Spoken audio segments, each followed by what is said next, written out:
Hello दोस्तों, ए to Z में आपका स्वागत है। मेरा नाम है पंकज यादव और मैं आशा करता हूँ कि आप लोग बहुत अच्छे होंगे और आप लोग की प्रिपरेशन बहुत अच्छी चल रही होगी। तो हम लेके आए हैं अपने स्टैटिक जीके का नया सेशन।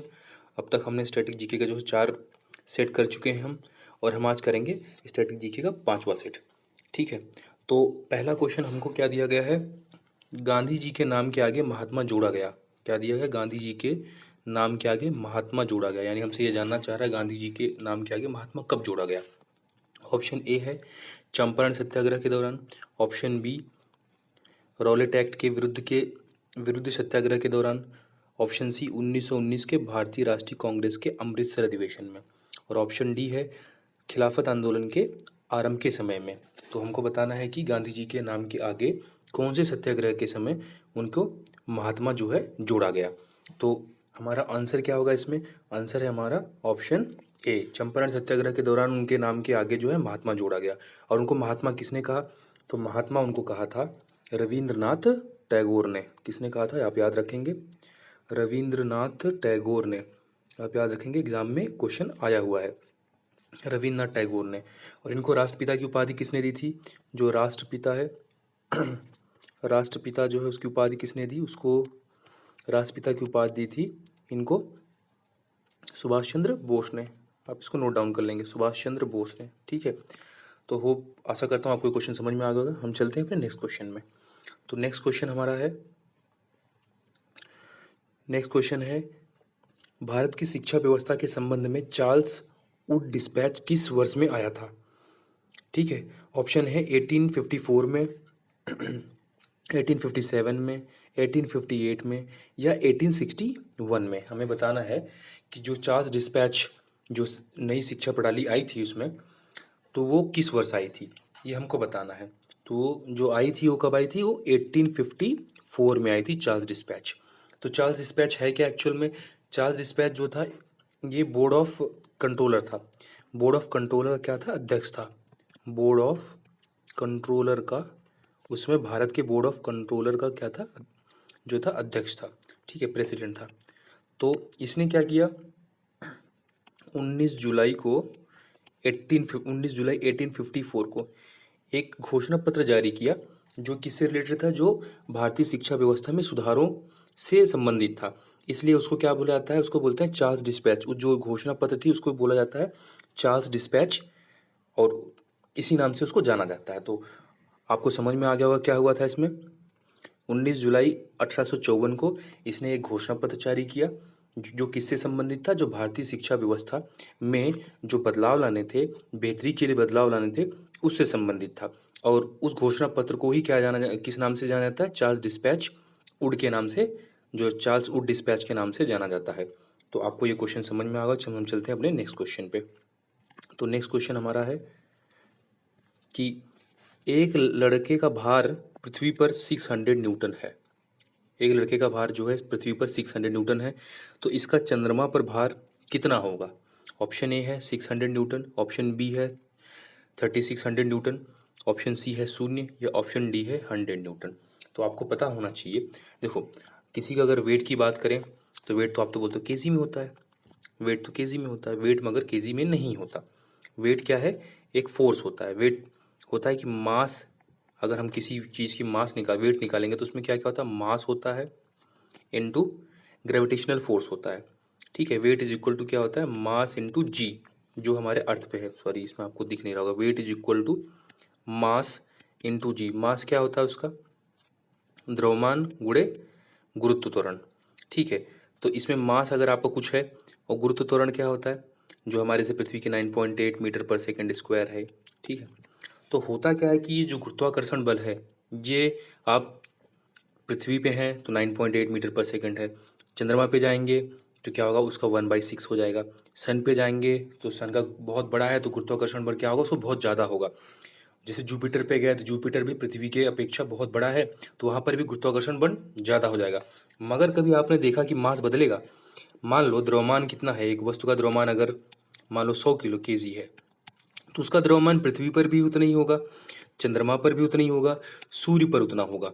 मान लो अगर मैं एक तरीके से लेता हूँ, चलो जी मान लिया मैंने, कंसीडर कर लिया अपने आप से, मान लिया जी जो है वो जो है सूर्य पे 20 मीटर पर सेकेंड स्क्वायर है। ठीक है, तो अब द्रव्यमान तो उतना ही रहेगा, तो उसका वेट कितना हो जाएगा वहाँ पर, 100 है इंटू 20, तो ये 2000 न्यूटन हो जाएगा वहाँ पर जाके। तो इसी हिसाब से क्या है, तो आप समझ सकते हैं कि जैसे जैसे तो उसके मास से वेट में कोई फर्क नहीं पड़ता, क्योंकि मास हर जगह समान होता है। तो फर्क किससे आता है, जो ग्रेविटी है, ग्रेविटेशनल फोर्स है, उससे फर्क पड़ता है, गुरुत्वाकर्षण बल की वजह से जो है फर्क आता है। तो हमको क्या पता है, जो चंद्रमा का जो ग्रेविटी है, गुरुत्वाकर्षण बल है, वो जो है पृथ्वी के गुरुत्वाकर्षण बल के 1/6 है। अगर मान लो किसी का वेट जो है पृथ्वी पर 600 न्यूटन है, तो चंद्रमा पर कितना होगा, 600 इंटू 1/6 हो जाएगा, यानी कितना हो जाएगा, 100 न्यूटन हो जाएगा। ठीक है, तो आपको क्वेश्चन समझ में होगा। तो हमारा आंसर कौन सा होगा, हमारा आंसर होगा डी, 100 न्यूटन होगा, क्योंकि फोर्स होता है इसलिए यहाँ पर न्यूटन लगाते हैं हम। ठीक है, जो वर्क यहाँ पर क्या, वेट क्या है, एक फोर्स की तरह काम कर रहा है, ग्रेविटी जो है फोर्स, तो इसलिए हम न्यूटन लगाते हैं, यहाँ पर केजी नहीं लगाया जाता। चलिए, उसको बाद में मैं जब फिजिक्स के क्वेश्चन एक्सप्लेन करूंगा तो मैं उसको बढ़िया से एक्सप्लेन करूंगा, आपको पूरी तरीके से समझ में आ जाएगा, क्योंकि मैं एक एक करके क्वेश्चन एक्सप्लेन करूंगा, या हो सकता है तो मैं आपको पूरा फिजिक्स ही पढ़ा दूं, तो आपको बहुत अच्छे से समझ में आएगा, ऐसे भी आपको पूरी तरीके से समझ नहीं पाएंगे। चलते हैं नेक्स्ट क्वेश्चन में। नेक्स्ट क्वेश्चन हमारा है कि अंग्रेज सरकार ने किस वर्ष बिहार को अलग प्रांत बनाया था, यानी कि अंग्रेज सरकार ने किस वर्ष बिहार जो है राज्य बनाया। उसके पहले मान लो ये बंगाल में शामिल था, बाद में इसको किस वर्ष में इसको क्या कर दिया, बंगाल से अलग कर दिया। तो ऑप्शन ए है 1911 में, ऑप्शन बी है 1912 में, ऑप्शन सी है 1931 में, ऑप्शन डी है 1936 में। आपको क्या बताना है इसमें कि किस वर्ष जो है बिहार को अलग प्रांत बना दिया गया, यानी कि अलग राज्य बना दिया गया। तो ये किया गया कब, ये किया गया था, जो बनाया गया था वो 12 दिसंबर 1911 को। कब किया गया था, 12 दिसंबर 1911 को बिहार को एक अलग प्रदेश बना दिया गया। कैसे कैसे बना ये जो उड़ीसा है आज का हमारा, उड़ीसा प्लस बिहार को मिलाकर क्या कर दिया, बिहार बना दिया गया। उड़ीसा प्लस बिहार को मिलाकर क्या बना दिया गया, बिहार बना दिया गया। और इसकी कैपिटल क्या रखी गई, इसकी कैपिटल रखी गई पटना, इसकी कैपिटल रखी गई पटना। ये कब हुआ था, जब जॉर्ज फिफ्थ, आपने नाम सुना होगा जॉर्ज फिफ्थ, जब दिल्ली दरबार लगा था तो उस समय ये हुआ था। दिल्ली दरबार के समय क्या किया गया था, बिहार को जो है अलग प्रांत बना दिया गया था। ठीक है, आपको समझ में आ गया। हम चलते हैं अपने नेक्स्ट क्वेश्चन में। हमारा नेक्स्ट क्वेश्चन क्या है, हमारा नेक्स्ट क्वेश्चन है 1943 में नेताजी सुभाष चंद्र बोस ने स्वतंत्र भारत या आज़ाद हिंद की अंतःकालीन सरकार के गठन को उद्घोषित किया। तो इसको कहाँ पर किया था, यानी कि उनने जो आज़ाद हिंद सरकार बनाने की घोषणा करी थी, तो कहाँ करी थी, रंगून में करी थी, टोक्यो में करी थी, सिंगापुर में करी थी, या वियना में करी थी। तो आपको पता होगा कहाँ करी थी, इसको करी थी आज़ाद हिंद फौज को जो एक स्वतंत्र जो है सरकार बनाने की घोषणा करी थी सिंगापुर में करी थी। कब करी थी, इसको किया था अक्टूबर 1943 में सिंगापुर में। अब आपसे एक क्वेश्चन अगर एक पूछा जा सकता है कि आज़ाद हिंद जो फौज है उसकी स्थापना किसने करी थी, आज़ाद हिंद फौज की स्थापना किसने करी, तो आपको ये याद रखना होगा, आज़ाद हिंद जो फौज है उसकी स्थापना करी थी कैप्टन मोहन सिंह ने। किसने करी थी, कैप्टन मोहन सिंह ने। आप कहीं इसका आंसर भी नहीं बता दें कि सुभाष चंद्र बोस ने जो है आज़ाद हिंद फौज की स्थापना करी थी। तो आज़ाद हिंद फौज की स्थापना किसने करी थी, कैप्टन मोहन सिंह ने। कब करी थी, सितंबर 1941 में, सितंबर 1941 में। बाद में जो है इसको लीड करा था सुभाष चंद्र बोस ने। पहले जो इसकी स्थापना करी थी 1941 में जो करी थी, कैप्टन मोहन सिंह ने करी थी। ठीक है, तो आपको ये समझ में आ गया होगा। हम चलते हैं अपने अगले क्वेश्चन पर। हम देखते हैं हमारा अगला क्वेश्चन क्या है। अगला क्वेश्चन हमारा है, एक मिनट, हाँ, सबसे पहले हमारा राष्ट्रगान कब और कहाँ गाया गया था। क्वेश्चन है हमारा, सबसे पहले हमारा राष्ट्रगान कब और कहाँ गाया गया था। तो ऑप्शन हमारा क्या है, ए इलाहाबाद में 24 जनवरी 1950 को, बी जो है दिल्ली में 24 जनवरी 1950 को, सी जो है कलकत्ता में 27 दिसंबर 1911 को, या डी है कलकत्ता में 26 दिसंबर 1942 को। तो हमारा सबसे पहले जो राष्ट्रगान है कहाँ गाया गया था और कब गाया गया था, ये गाया गया था हमारा जो है 1911 का सेशन चल रहा था दिसंबर में कलकत्ता का। तो कहाँ गाया गया था? 1911 के कलकत्ता के सेशन में इसको क्या किया गया था? हमारा जो है राष्ट्रगान जो है जन गण मन, इसको क्या किया गया था? गाया गया था। ठीक है, आपको समझ में आ गया होगा। और जो कलकत्ता का सेशन, जो हमारा इंडियन नेशनल कांग्रेस का सेशन चल रहा था उस समय, तो इसके प्रेसिडेंट कौन थे? जो कलकत्ता का सेशन था 1911 में जो गाया गया था राष्ट्रगान, तो उस समय सेशन में इसके अध्यक्ष कौन थे, प्रेसिडेंट कौन थे? तो आप इनको याद रखिए, क्या नाम है? पंडित विशन नारायण धर। पंडित विशन नारायण धर, आप इनको याद रखिए, कभी कभी पूछ लेता है ये, पंडित विशन नारायण धर। तो आपको एक दूसरा क्वेश्चन पूछो, चलो ठीक है, आपने बता दिया कि राष्ट्रगान जो है हमारा जनगण मन किसने गाया, तो हमारा वंदे मातरम किसने गाया? वंदे मातरम को कब एक्सेप्ट किया गया और कब पहली बार गाया गया? तो वंदे मातरम जो है वो पहले तो वंदे मातरम को लिखा किसने था? अब अगर आपसे पूछ लिया जाए कि राष्ट्रगान को लिखा किसने था, तो आपको पता है रविंद्रनाथ टैगोर जी ने लिखा था इसको, रविंद्रनाथ टैगोर जी ने लिखा था। ठीक है, तो अब हम बात करते हैं वंदे मातरम। तो वंदे मातरम जो है, वंदे मातरम, इनको किसने लिखा था? बंकिम चंद्र चैटर्जी ने। बंकिम चंद्र चैटर्जी, बंकिम चंद्र चैटर्जी ने लिखा था। ठीक है, और इसको एक्सेप्ट कब किया गया था?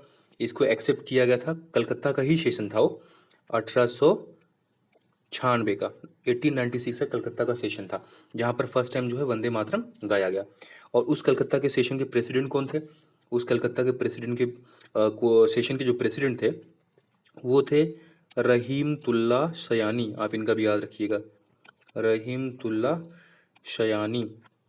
रहीमतुल्ला सयानी बहुत इंपॉर्टेंट क्वेश्चन है, आप इनको जरूर कर लीजिएगा एग्जाम में, ये पीसीएस में एक दो बार आ चुके हैं क्वेश्चंस। ठीक है, तो हम चलते हैं अपने नेक्स्ट क्वेश्चन पे।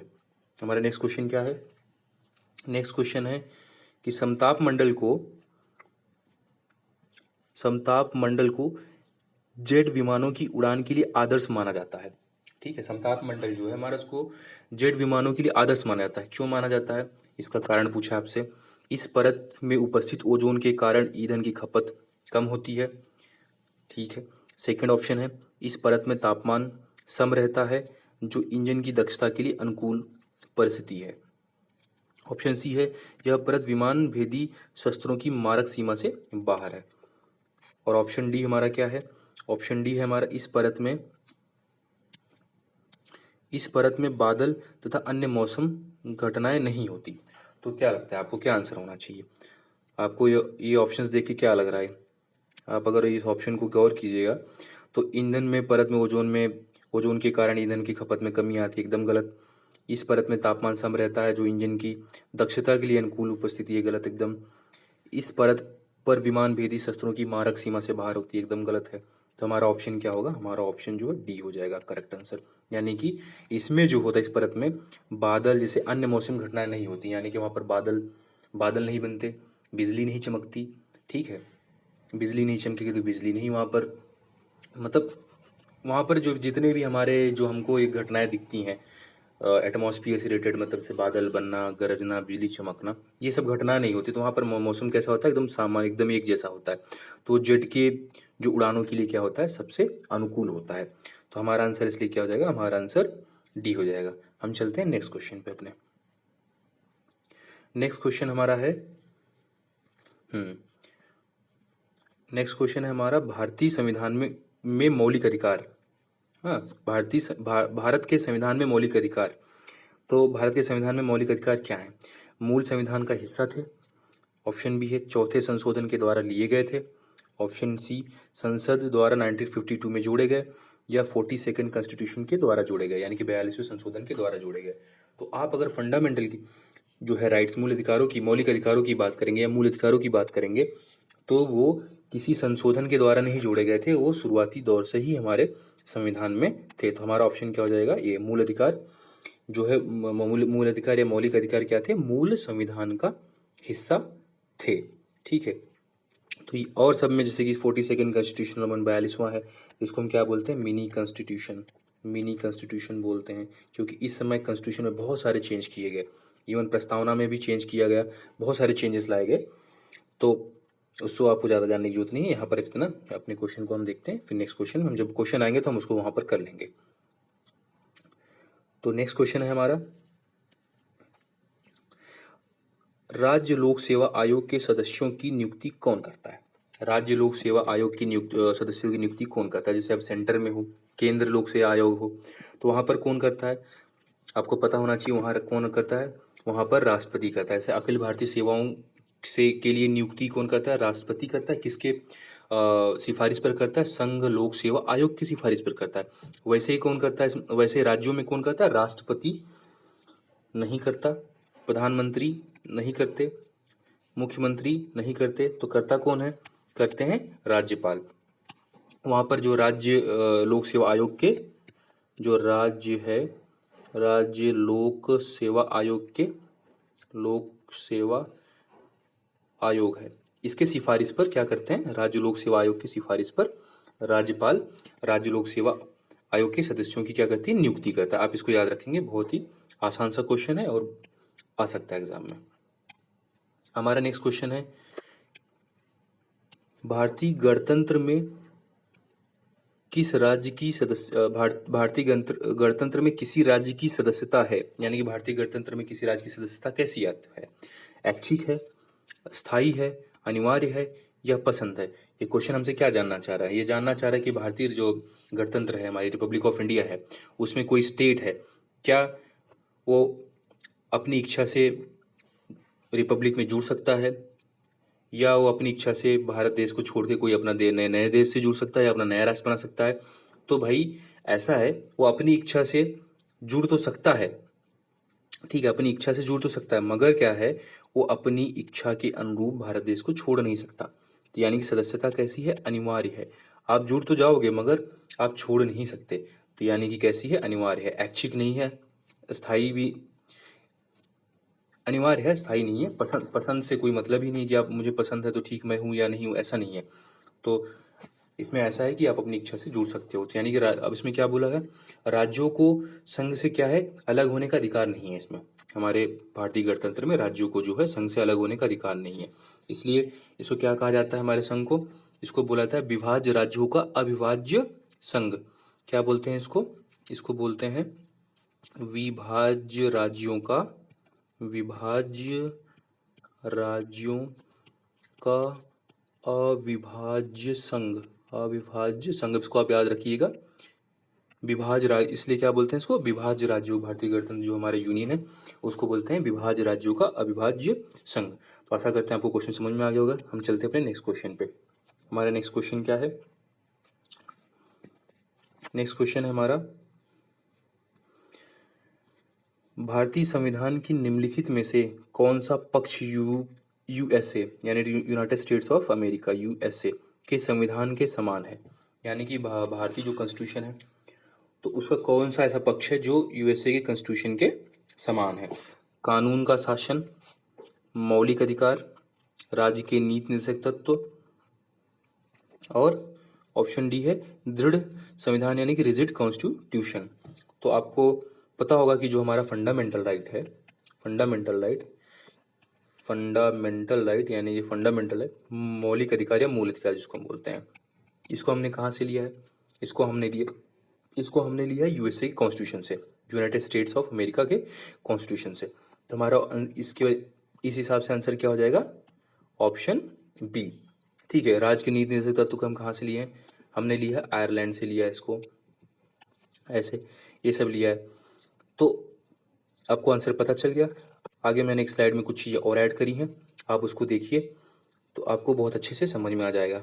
देखिए, तो मैंने इसमें क्या रखा है कि जो यूएसए से जो जो चीज़ें हमने बोरो करी है यूएसए कॉन्स्टिट्यूशन से, वो सारी चीज़ें कौन कौन से अधिकार या क्या क्या हमने यूएसए कॉन्स्टिट्यूशन से बोरो करा है, ये मैंने यहाँ पर इंक्लूड कर दिया है।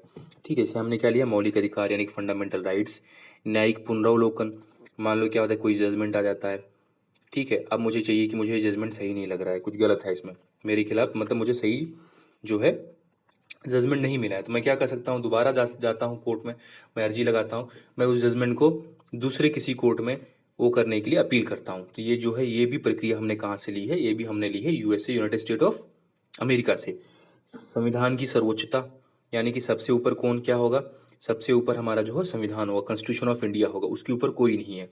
ठीक है, न्यायपालिका की क्या है? स्वतंत्रता यानी कि इंडिपेंडेंट जो है जुडिशरी होगी, यानी कि जुडिशरी में कोई किसी की दखल नहीं होगा, ठीक है। तो इंडिपेंडेंट जुडिशरी होगी और निर्वाचित राष्ट्रपति एवं उस पर महाभियोग यानी कि राष्ट्रपति के निर्वाचन की प्रक्रिया क्या होगी और उस पर इम्पीचमेंट या महाभियोग कैसे चलेगा, ये भी हमने कहाँ से लिया है, हमने यूनाइटेड स्टेट ऑफ अमेरिका से लिया है। उपराष्ट्रपति कि एक भारत में एक उपराष्ट्रपति होगा, ये भी हमने कहाँ से लिया है, ये भी यूएसए कॉन्स्टिट्यूशन से लिया है। उच्चतम एवं उच्च न्यायालयों के न्यायाधीशों को हटाने की विधि, देखिए क्या होता है, सुप्रीम कोर्ट के जज हैं या हाई कोर्ट के जो जज हैं उनके न्यायाधीश जो होते हैं यानी कि जजेस हैं, उनको हटाने की क्या प्रक्रिया होगी, उनको कैसे हटाया जा सकता है। मान लो अगर उनके ऊपर कोई आरोप लगता है तो उनको कैसे हटाया जा सकता है, तो इसकी प्रक्रिया भी हमने कहाँ से ली है, यूएसए से ली हुई है। और वित्तीय आपात जो फाइनेंशियल इमरजेंसी होता है, इसके भी जो प्रावधान हैं हमने कहाँ से लिए हैं, इसको भी हमने यूएसए से लिए हैं। तो आशा करता हूँ आपको ये सारी चीज़ें याद रहेंगी और आप इसको याद कर लीजिए, क्योंकि ये क्वेश्चंस कई बार आते हैं, पूछ लेता है कि न्यायपालिका की स्वतंत्रता यानी कि इंडिपेंडेंस ऑफ जुडिशरी कहाँ से ली गई है, तो आपको याद होना चाहिए इसको लिया गया है यूएसए से, ठीक है। संविधान की सर्वोच्चता अगर बात कर दिया तो कॉन्स्टिट्यूशन क्या है, सर्वोपरि है, सबसे ऊपर है, ये कहाँ से लिया गया तो आपको याद होना चाहिए। वित्तीय आपात कहाँ से, फाइनेंशियल जो है इमरजेंसी कहाँ से ली गई है, तो आपको ये पता होना चाहिए कि सब यूएसए से लिया गया है, ठीक है। हम चलते हैं अपने नेक्स्ट क्वेश्चन पे। नेक्स्ट क्वेश्चन हमारा है, कौन सी नदी है, कौन सी नदी दक्षिण भारत की गंगा कहलाती है, तो कौन सी नदी को क्या करते हैं, दक्षिण भारत की हम गंगा कहते हैं। तो ऑप्शन ए है गोदावरी, ऑप्शन बी है कावेरी, ऑप्शन सी है कृष्णा, ऑप्शन डी है तुंगभद्रा। तो जिस नदी को हम दक्षिण भारत की क्या बोलते हैं, गंगा कहते हैं, वो कौन सी है, वो है गोदावरी नदी। इसको हम और क्या बोलते हैं, इसको हम बोलते हैं वृद्ध गंगा, इसको हम बोलते हैं वृद्ध गंगा यानी कि क्या बोलते हैं, ओल्ड गंगा भी कहते हैं, ठीक है, ओल्ड गंगा कहते हैं। तो ये इसका ओरिजिन कहाँ से होता है यानी उद्गम स्थल कहाँ है, हमको पता होना चाहिए। महाराष्ट्र में है, नासिक में है, त्र्यंबकेश्वर में। महाराष्ट्र में, नासिक में, त्र्यंबकेश्वर से चलती है, उसके बाद तेलंगाना से होते हुए फिर आंध्र प्रदेश से होते हुए वे ऑफ बंगाल में जाके ये मिल जाती है, ठीक है। आपको ये याद रखना होगा। हम देख लेते हैं आगे अपना, यहाँ देखिए मैंने एक मैप डाल दी है, आपको अच्छे से समझ में आ जाएगा। ये देखिए यहाँ नासिक है, नासिक में त्र्यंबकेश्वर से इसका क्या होता है, उद्गम स्थल है। फिर ये चलते देखो महाराष्ट्र से आइए तेलंगाना में, तेलंगाना से होते हुए ये हमारा आंध्र प्रदेश है, देखिए ये हमारा आंध्र प्रदेश है। तो आंध्र प्रदेश में होते हुए क्या जा रही है, वेस्ट बंगाल में मिल जा रही है, यहाँ डेल्टा बनाती है, ठीक है, यहाँ जाके मिल जा रही है। तो आप इसको याद रखेंगे, एक बार आपको समझ में आ जाएगा। बहुत सारी चीज़ें हैं, आप देखिएगा तो आपको बहुत अच्छे से समझ में आ जाएगा। हम चलते हैं अपने नेक्स्ट क्वेश्चन पे। नेक्स्ट क्वेश्चन हमारा है, जूम भारत में जूम कृषि या जूम कल्टीवेशन से जुड़ी हुई है, ठीक है। जो भारत में जूम कृषि है उससे कौन जुड़े हुए हैं, जनजाति आदिवासी लोगों से, बी जो है वर्षाधीन खेती से, डेल्टा खेती से और पहाड़ी खेती से। तो जो भारत में जो जूम कृषि से जुड़े हुए हैं वो जनजाति आदिवासी हैं जो जुड़े हुए हैं, और वो कहाँ रहते हैं, ये पहाड़ों पर जो रहते हैं, जनजाति आदिवासी जो पहाड़ों पर जुड़े हुए होते हैं वो इनसे जुड़े हुए हैं, ठीक है। इसमें होता है कि मैंने एक वो डाल रखा है तो आप देख सकते हैं कैसा जूम खेती होती पहले कैसे है। तो इसमें होता है क्या है कि ये लोग जो ये पहाड़ हैं, पहाड़ पर जो यहाँ पर हैं वनों को साफ करते हैं, वहाँ पर खेती करते हैं, 2 से 3 साल खेती करते हैं, उसके बाद क्या करते हैं, अपना स्थान चेंज करके चले जाते हैं दूसरी जगह, फिर जाके खेती करते हैं। तो इनकी खेती इस तरीके से होती है, क्या है, आदिवासी हैं और कहाँ के, पहाड़ी आदिवासी होते हैं, पहाड़ी आदिवासी होते हैं। ये 2-3 साल यहाँ पर खेती करेंगे, फिर जाके दूसरे की खेती करेंगे, तब तक यहाँ पर दूसरे जो वनस्पति उगेंगे, फिर ये 2-3 साल बाद दूसरी जगह पर करेंगे, फिर उसके बाद फिर लौट के आएंगे, फिर यहाँ पर खेती करेंगे, फिर 2-3 साल बाद दूसरी जगह करेंगे। ये इनका कॉन्स्टेंटली चलता रहता है। तो जूम खेती यही होती है। हम चलते हैं अपने नेक्स्ट क्वेश्चन पे। हमारा नेक्स्ट क्वेश्चन क्या है, हमारा नेक्स्ट क्वेश्चन है, इंटीग्रल जो कोच फैक्ट्री कहाँ स्थित है, पेरम्बूर, ऑप्शन बी है चितरंजन, ऑप्शन सी है मुंबई, ऑप्शन डी है कोलकाता। तो हमारा आंसर क्या होगा, पेरम्बूर कहाँ, चेन्नई में जो हमारे इंटीग्रल कोच फैक्ट्री है, चेन्नई के पेरम्बूर में स्थित है, आप इसको याद रखेंगे, ठीक है। हम चलते हैं आगे। तो यहाँ पर मैंने एक स्लाइड ऐड करी है जिसमें हमने रेल डिब्बे के निर्माण और ये सबसे संबंधित जो है चीज़ें ऐड कर दी हैं। तो इसमें क्या दिया हुआ है, इसमें देखिए चितरंजन लोकोमोटिव जो है वो कहाँ पर है, चितरंजन में। आप इसे ये आपको ज़्यादा याद करने की जरूरत है, चितरंजन से चितरंजन आप याद रख सकते हैं, ठीक है। Integral coach factory Perambur Chennai, आपको ये भी बताया है क्वेश्चन में, आप याद रखिएगा। जो ट्रेन हमारे T18 है, ट्रेन 18 जो है वो ये इंटीग्रल कोच फैक्ट्री में ही बनी है, ठीक है। इंटीग्रल कोच फैक्ट्री में ही ट्रेन 18 बनती है, और बहुत सारे जो मेट्रोज होते हैं उनके भी जो डिब्बे होते हैं, मेट्रोज के जो कोचेज होते हैं, ये भी कहाँ बनता है? इंटीग्रल कोच फैक्ट्री पेरम्बुदूर चेन्नई में ही बनता है। ठीक है, हम आगे चलते हैं। तो रेल कोच फैक्ट्री कहाँ पर है? कपूरथला पंजाब में है। देखिए ये सब याद कर लीजिए, बहुत बार रेलवेज और जो एनटीपीसी के एग्जाम में आ चुका है ये। भारत अर्थ मूवर्स लिमिटेड कहाँ है? बेंगलोर कर्नाटका में है। जेसएफ एंड कंपनी लिमिटेड है कैलकाटा में या कोलकाता में या कलकत्ता में, आप इसको याद कर लीजिएगा। हम चलते हैं अपने नेक्स्ट क्वेश्चन पे। नेक्स्ट क्वेश्चन हमारा क्या है? नेक्स्ट क्वेश्चन है हमारा कि हिमालय पर्वत प्रदेश के अलावा भारत का उच्चतम शृंग या शिखर होगा कौन सा है? यानी कि अगर हिमालय पर्वतों को छोड़ दिया जाए तो सबसे बड़ा शिखर कौन सा है? तो उसमें बोला महेंद्रगिरी, गुरु शिखर, दोदा बेटा और अनायमुडी। तो सबसे ऊंचा शिखर कौन सा है? तो ये साउथ इंडिया में जो है हमारी ऑप्शन, हमारा आंसर क्या होगा? ऑप्शन डी हमारा क्या होगा? आंसर होगा। ऑप्शन डी है हमारा आंसर। तो इसमें अनायमुडी जो है वो सबसे ऊंचा शिखर है। अगर हम छोड़ दीजिए हिमालय के जो शिखर है उनको छोड़ दिया जाए तो अनायमुडी जो है सबसे ऊंचे शिखर है। ठीक है, तो गुरु शिखर क्या है? गुरु शिखर जो है ये हमारी अरावली रेंजेस की सबसे ऊंची शिखर है। अरावली जो है हमारे पर्वत श्रृंखलाएं उसकी सबसे ऊंची शिखर है। दोदा बेटा ये हमारी जो अन्नामलाई की जो है, अन्नामलाई जो है हिल्स की सबसे ऊंची शिखर है। आप याद रखेंगे अन्नामलाई हिल्स की सबसे ऊंची शिखर कौन सी है? दोदा बेटा। तो हम चलते हैं अपने नेक्स्ट क्वेश्चन पे। हमारा नेक्स्ट क्वेश्चन क्या है? नेक्स्ट क्वेश्चन है ऐसे आकाशीय पिंडों को जो ग्रहों से बहुत छोटे होते हैं, जिनकी कक्षाएं मंगल और बृहस्पति, आप यहाँ याद रखेंगे मंगल क्या है? मंगल और बृहस्पति के बीच होती उन्हें कहते हैं। देखो क्या ये मंगल ग्रह, मान लो ये मंगल ग्रह है और ये बृहस्पति तो काफ़ी बड़ा है। ठीक है, इनके बीच में जो कक्षाएं यहाँ पर एक रहती, छोटे छोटे ग्रह ऐसे ऐसे जो छोटे छोटे ग्रह रहते हैं उनको क्या कहते हैं? ये पूछ रहे हैं आपसे। जो मंगल के यहाँ पर मंगल है और ये कौन सा? बृहस्पति, इसके बीच में रहते हैं, उनको क्या कहते हैं? तो उनको हम क्या बोलते हैं? उनको हम बोलते हैं, क्या बोलते हैं? एस्टेरॉइड्स। उनको हम बोलते हैं एस्टेरॉइड्स। तो इस जो क्षेत्र होता है इसको हम क्या बोलते हैं? जो क्षेत्र है यहाँ पर बीच में इनके हैं, इसको हम बोलते हैं एस्टेरॉइड बेल्ट्स। Asteroid belt. तो एस्टेरॉइड बेल्ट कहाँ पाया जाता है? एस्टेरॉइड बेल्ट आप याद रखेंगे मंगल और बृहस्पति के बीच में पाया जाता है। ठीक है, हम चलते हैं आगे। देखिए यहाँ पर मैंने एक इमेज डाल रखी है आपको समझाने के लिए, आप इसको देख के समझ पाएंगे। देखो जुपिटर ये क्या है? बृहस्पति है, जिसको हम बोलते हैं बृहस्पति। और ये हमारा क्या? मार्स है, यानी कि मंगल। अब देखिए ये मार्स और बृहस्पति, मार्स और जुपिटर के बीच में कितने छोटे छोटे ये जो है ग्रह पाए जा रहे हैं, छोटे छोटे। तो ये क्या है जो छोटे छोटे पाए जा रहे हैं? ये है एस्टेरॉइड्स हैं, एस्टेरॉइड्स। आप इसको याद रखिएगा। तो अगर पूछा जाए कि एस्टेरॉइड बेल्ट कहाँ पर है तो आप बताएंगे मार्स और जुपिटर के बीच में एस्टेरॉइड बेल्ट, तो वहीं के बीच में पाए जाते हैं। तो हम चलते हैं अपने नेक्स्ट क्वेश्चन पे। आग बुझाने के लिए काम में लाई जाने वाली गैस कौन सी है? आग बुझाने के काम में लाई जाने वाली गैस कौन सी होती है? कार्बन मोनोऑक्साइड होती है, सल्फर डाइऑक्साइड होती है, कार्बन डाइऑक्साइड होती है, या डी हाइड्रोजन होती है? तो आपको याद रखना होगा जो आग बुझाने के लिए जो गैस काम में उपयोग में आती है वो है कार्बन डाइऑक्साइड। बहुत आसान सा क्वेश्चन है, कई बार पूछा जा चुका है, आप इसको याद रखेंगे। तो आज के हमारे जो 15 क्वेश्चंस के ये सेट का जो 15 क्वेश्चन थे सारे के सारे खत्म हो चुके हैं, और मैं आशा करता हूँ कि आपको बहुत अच्छे से समझ में आया होगा। अगर आपको समझ में आ रहा है तो आप क्या कीजिए? लाइक कीजिए, शेयर करिए और सब्सक्राइब करिए, और अपने दोस्तों के साथ इसको शेयर करें और उनको कहें कि बहुत अच्छा सेशन चल रहा है। अगर वो करेंगे उनको बहुत बेनिफिट होगा इन क्वेश्चनों से एग्जाम्स में।